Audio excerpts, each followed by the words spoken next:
দক্ষতা আমাদের তরুণদের মধ্যে দক্ষতা তৈরি করার প্রবণতা কতটা দেখেন আপনি?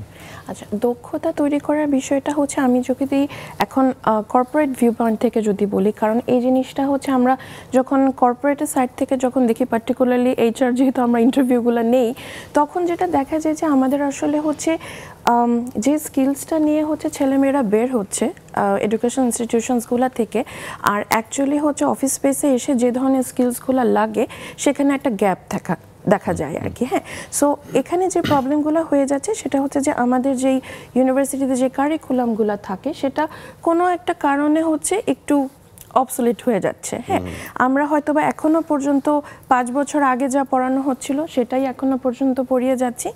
এবং আরেকটা যেটা জিনিস চলে আসছে সেটা হচ্ছে যে আমাদের ইয়াং জেনারেশনের এখনো পর্যন্ত যে চাকরির ব্যাপারে যে মুখাপেক্ষিতা এটা রয়ে যাচ্ছে। যেমন স্যার আপনি যেটা বললেন যে উদ্ভাবনী শক্তিটাকে কাজে লাগাতে হবে, উনিও যেমন বললেন যে হচ্ছে যে হাইটেক পার্ক থেকে ওনারা কিন্তু চাচ্ছেন যে ইনস্টিটিউশনগুলোতে হচ্ছে ইনোভেশন হাব করে দিচ্ছেন, যাতে হচ্ছে ছেলেমেয়েরা যাতে নিজে থেকে কিছু একটা করে নিয়ে আসতে পারে। এই যে দক্ষতা বলতে আসলে শুধুমাত্র হচ্ছে গতানুগতিক সার্টিফিকেট পেলেই যে আমি আসলে দক্ষ হয়ে গেলাম সেটাই কিন্তু না। আবার ধরেন আমি সার্টিফিকেট পেয়ে গেলে আমার লার্নিংটা ওখানেই শেষ হয়ে যাবে, সেটাও কিন্তু না।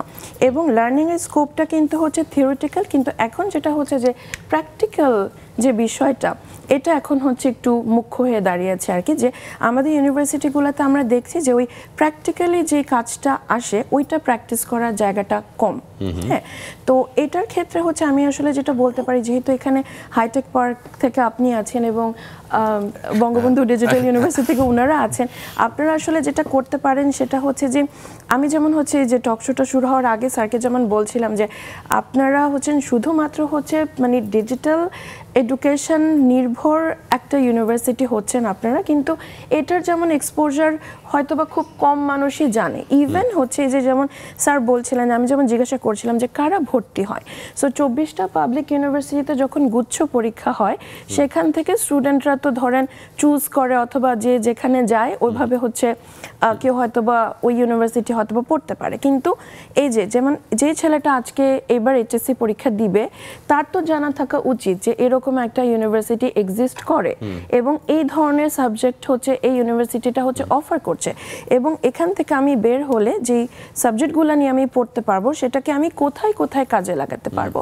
কারণ আমাদের এখানে যেহেতু দিন শেষে আমরা অর্থনীতির কথা বলছি, আমরা এখনো পর্যন্ত কিন্তু হচ্ছে অর্থনীতিতে হ্যাঁ 35তম ডেফিনেটলি, কিন্তু 18 কোটি মানুষের দেশ হিসাবে কিন্তু হচ্ছে still in a struggling zone কিন্তু। হ্যাঁ, তো সেখান থেকে হচ্ছে আমাদের আসলে স্টুডেন্টদের প্রথমেই কিন্তু অস্বীকার করার উপায় নেই, বের হয়ে আমি টাকাটা কিভাবে পাবো এটা হচ্ছে একটা চিন্তা হয়ে দাঁড়ায়। হ্যাঁ, এটা অস্বীকার করার আসলে উপায় নেই।